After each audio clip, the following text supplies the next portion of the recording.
Redakcja arhn.eu wspiera sklep Ole Ole, pani gier i technologii. arhn.eu. King's Road w londyńskiej dzielnicy Chelsea. Tutaj około 25 lat temu spotkała się przy winku grupka znajomych, w tym Charles Cecil, współzałożyciel studia Revolution Software, i Sean Brennan, pracownik Virgin Interactive, które wydawało gry Revolution. Studio pracowało w tym czasie nad swoim drugim tytułem, Beneath a Steel Sky, a panowie poruszyli temat kolejnej produkcji. Cecil myślał o grze opartej o hieroglify z mocnymi akcentami egipskimi.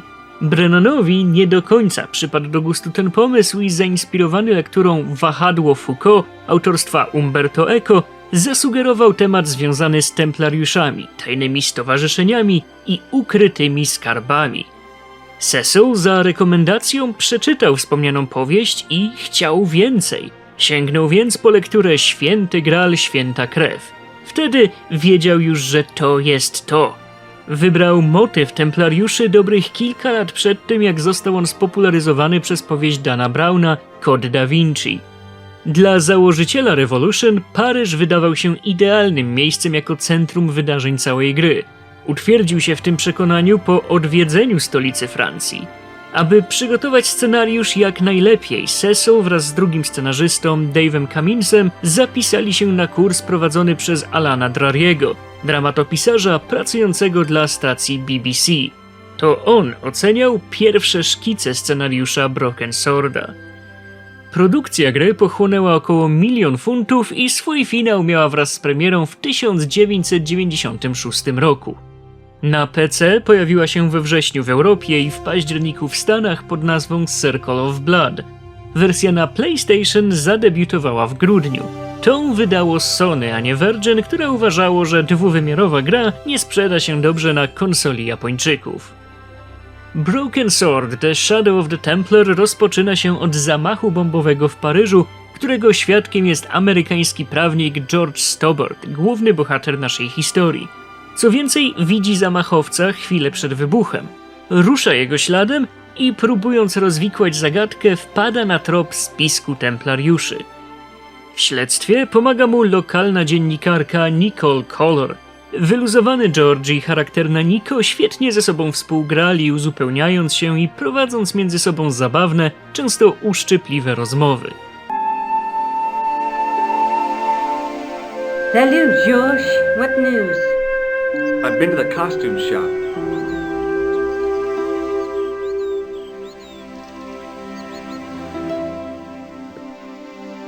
Yeah, I like it.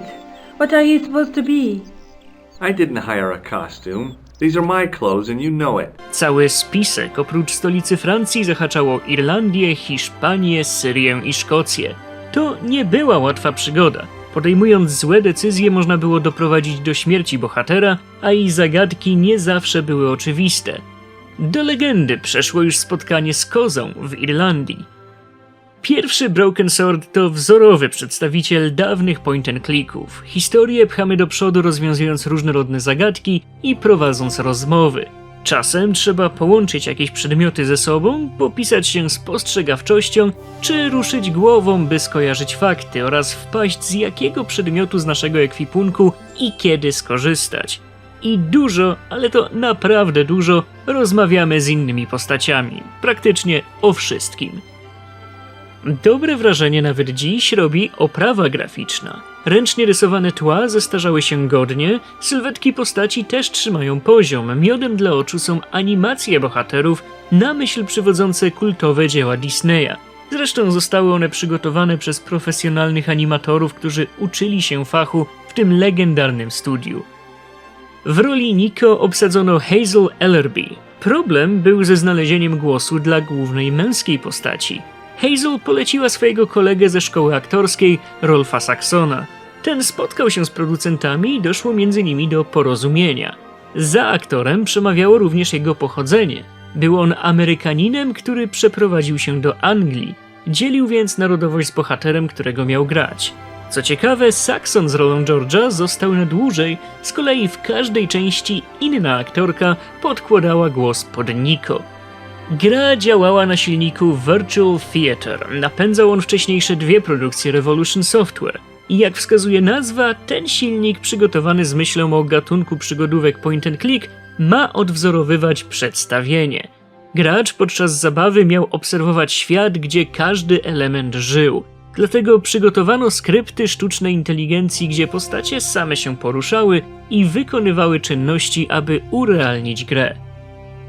Gracze docenili opowiadaną historię, a i sama produkcja cieszyła się dobrymi recenzjami oraz sprzedażą. Zdobyła też kilka nagród. Nic więc dziwnego, że Revolution chciało przygotować kontynuację przygód George'a i Nico. Choć początki jej tworzenia nie były łatwe ze względu na wydawcę. Virgin dzieliło się na amerykański i europejski oddział. Prezes decyzyjnego Virgin ze Stanów nie był zainteresowany kontynuacją.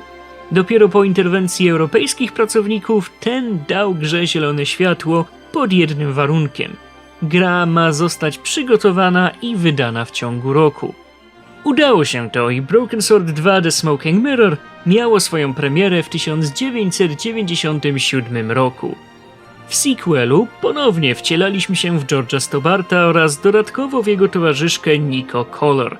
Ta wciąga swojego partnera w sprawę barona narkotykowego i tajemniczej statuetki Majów. I to wokół mitów tej wymarłej cywilizacji kręci się fabuła.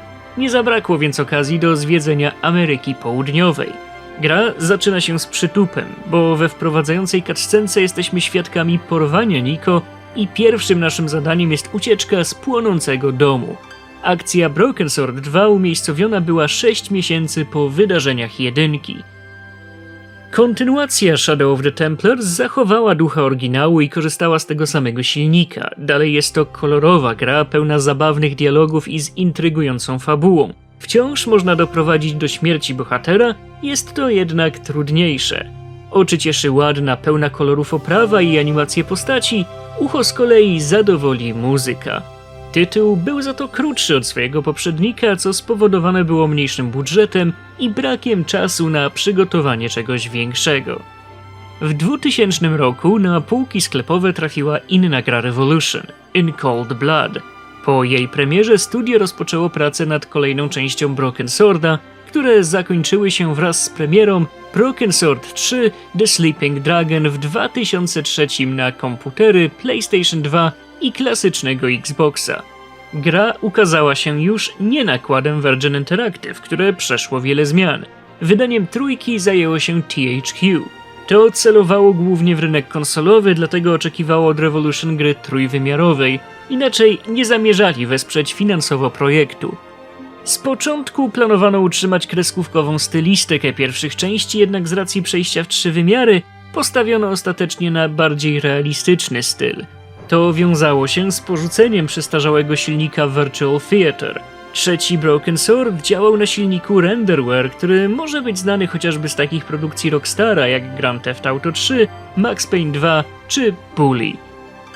Nowa odsłona serii miała być bardziej filmowa, dlatego do pomocy zatrudniono brytyjskiego reżysera Boba Keana w roli konsultanta. Miał zadbać o odpowiedni wydźwięk emocjonalny scen i filmową atmosferę cutscenek. Sama rozgrywka wyróżnia się na tle całej serii, a to ze względu na rezygnację z klasycznego interfejsu point and click na rzecz systemu 4-przyciskowego. Jeśli gramy na komputerze, to mysz po uruchomieniu gry możemy rzucić w kąt, a wszystkie czynności wykonujemy klawiaturą bądź padem. Taki zabieg wynikał z potrzeby stworzenia responsywnego sterowania dla graczy konsolowych. W zależności od tego, jaką akcję możemy podjąć, czynności przypisane do przycisków zmieniają się i dostępne możliwości ukazane są za pomocą symboli. Oprócz tego możemy biegać czy skradać się. Po raz pierwszy w serii pojawiły się elementy zręcznościowe, chociaż niezbyt skomplikowane. I czasem sterowanie może napsuć krwi, bo nie jest intuicyjne, zwłaszcza kierunek poruszania się postaci. Nie pomaga też kamera zawieszona punktowo jak w Alone in the Dark czy pierwszych Resident Evil, która zmienia nagle swoje położenie, dezorientując gracza. W momentach niebezpiecznych spodziewać się też trzeba sekcji Quick Time Events, gdzie od naszej reakcji zależy, czy bohaterowie przeżyją. Jeśli doprowadziliśmy do śmierci któregoś z bohaterów, gra automatycznie cofała się do checkpointu. Po wydarzeniach poprzednich części George rozstał się z Nico i wrócił do zawodu prawnika.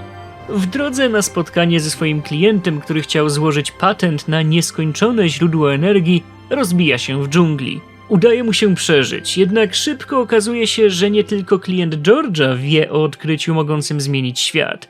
Z kolei w Paryżu Nico trafia na trop konspiracji, a jej kontakt zostaje zamordowany. Naturalnie oba wątki są ze sobą powiązane i dochodzi do spotkania dawnej pary. The Sleeping Dragon nawiązuje do wielu wątków pierwszej części. Pojawiają się znane postacie, powraca motyw neotemplariuszy, jak i stare miejscówki. Choć Broken Sword 3 został ciepło przyjęty przez graczy i recenzentów, to dla Revolution Software z powodu niezbyt korzystnej umowy z THQ okazał się finansową porażką przynoszącą straty.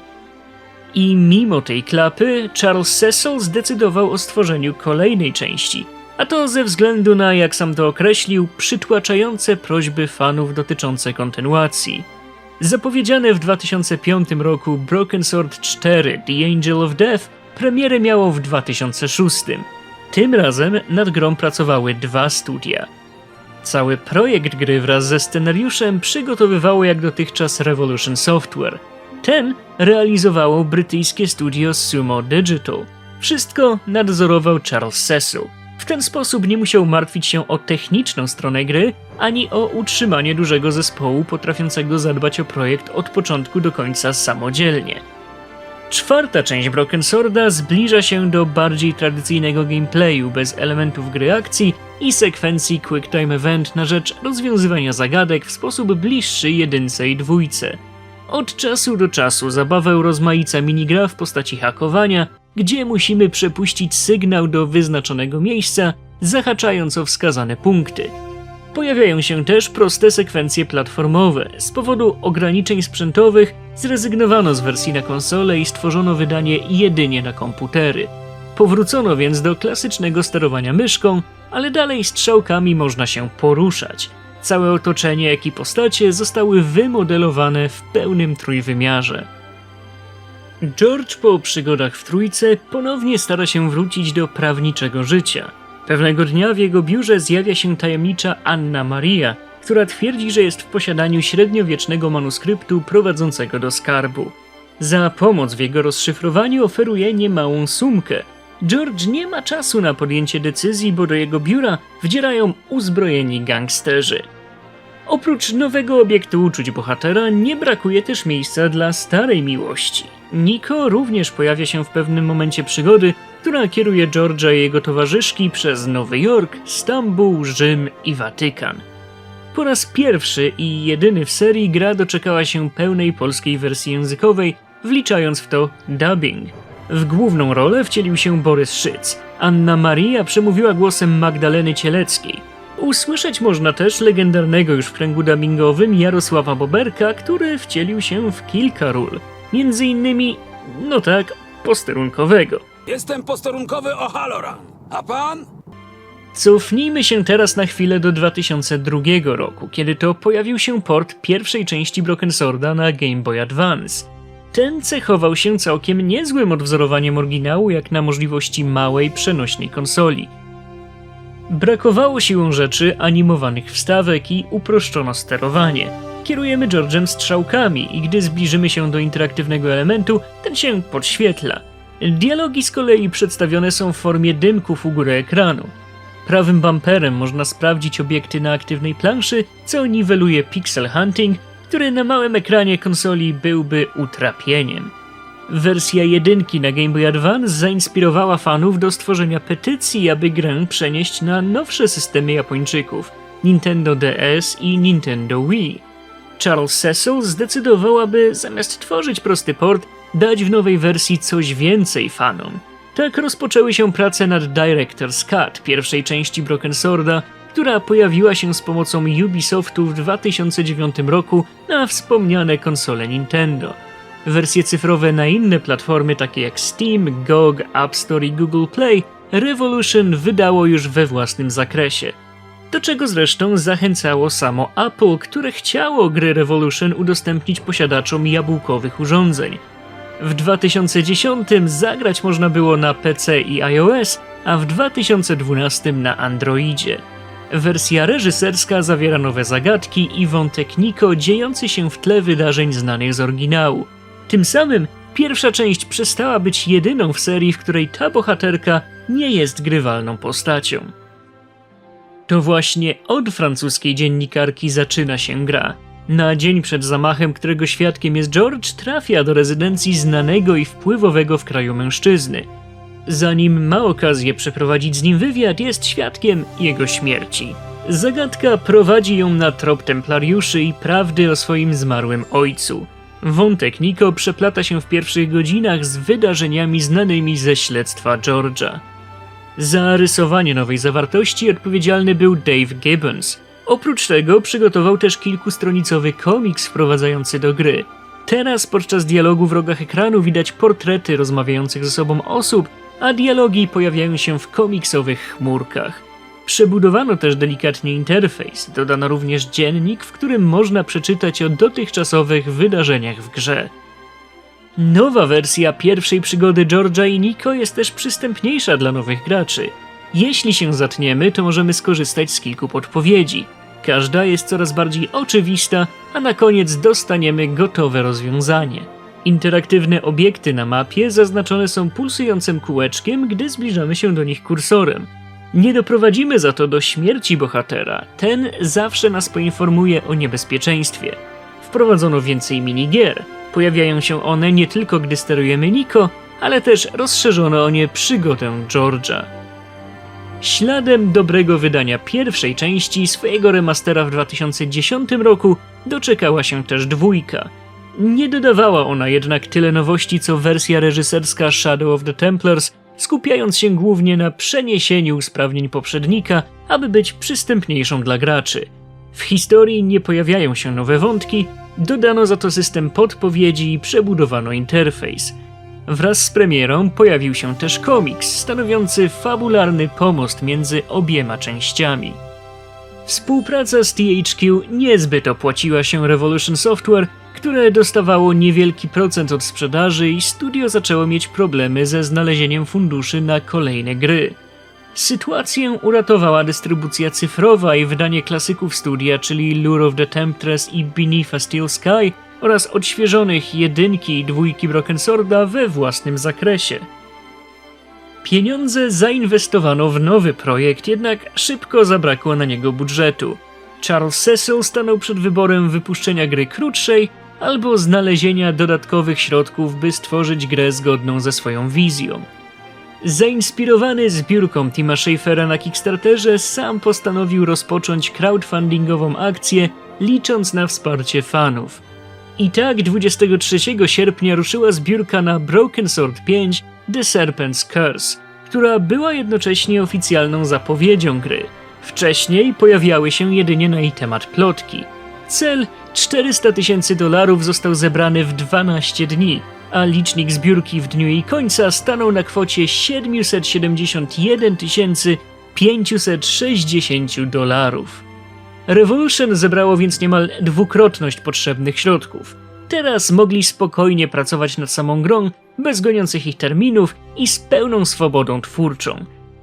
Dodatkowo mieli bezpośredni kontakt ze społecznością. Broken Sword 5 podzielone zostało na 2 epizody. Według twórców gra okazała się większa i każdy epizod spokojnie mógłby być osobnym tytułem. Pierwsza część trafiła do komputerowych graczy 4 czerwca 2013, a druga 17 kwietnia następnego roku. Po drodze odbyła się premiera wersji mobilnej i na PlayStation Vita. W 2015 pełną grę wydano na PlayStation 4 i Xbox One, a w 2018 pojawiła się edycja na Nintendo Switch. George i Nico przypadkiem spotykają się podczas wystawy w jednej z paryskich galerii. Wydarzenie przerywa wtargnięcie zamaskowanego mężczyzny, który kradnie jeden z obrazów i zabija właściciela galerii. George jako reprezentant firmy ubezpieczającej ekspozycję musi rozwiązać sprawę, aby nie stracić pracy. Z kolei dla Nico to świetny temat na artykuł. Ponownie więc dwójka łączy swoje siły w przygodzie, która zabierze ich nie tylko do stolicy Francji, ale i do Londynu, Hiszpanii oraz Iraku. Pierwszy epizod skupia się bardziej na kryminalnej stronie śledztwa, gdzie mistyczne elementy są ledwie napomknięte. Z kolei w drugim odkrywamy tajemnice związane ze skradzionym obrazem i z mało znanym odłamem chrześcijaństwa zwanym gnostycyzmem. Charles Cecil uznał, że wątek templariuszy już się wyczerpał i stał się kliszą.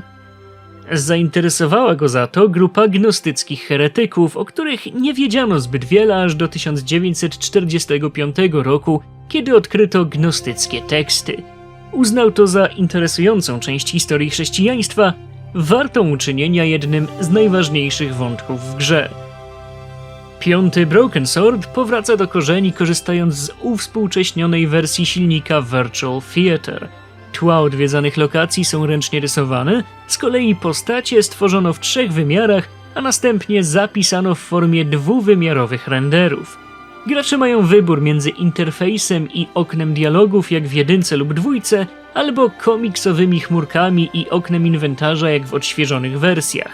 Powraca też system podpowiedzi, z którego można skorzystać, jeśli się zatniemy. To tradycyjny point and click pełną gębą z mnóstwem dialogów, przedmiotów do zebrania i zagadek. Dzisiaj studio Revolution Software pracuje nad Beyond the Steel Sky, które ma być kontynuacją wydanego jeszcze przed pierwszym Broken Swordem Beneath a Steel Sky. Choć przyszłość serii nie jest znana, to jest to najmocniejszy punkt portfolio studia, więc szanse na powstanie Broken Sword 6 są całkiem realne, a wtedy nie pozostanie nic innego jak ponownie wskoczyć w wir wydarzeń wraz z George'em i Nico, przeżywając kolejną przygodę. Cruising down a highway, so sweet, she got my head in a spin. Listen, babe, do you think Bijou, darling, I need the safe key. Do you have it? Of course. Didn't I promise? Here it is, sweetie.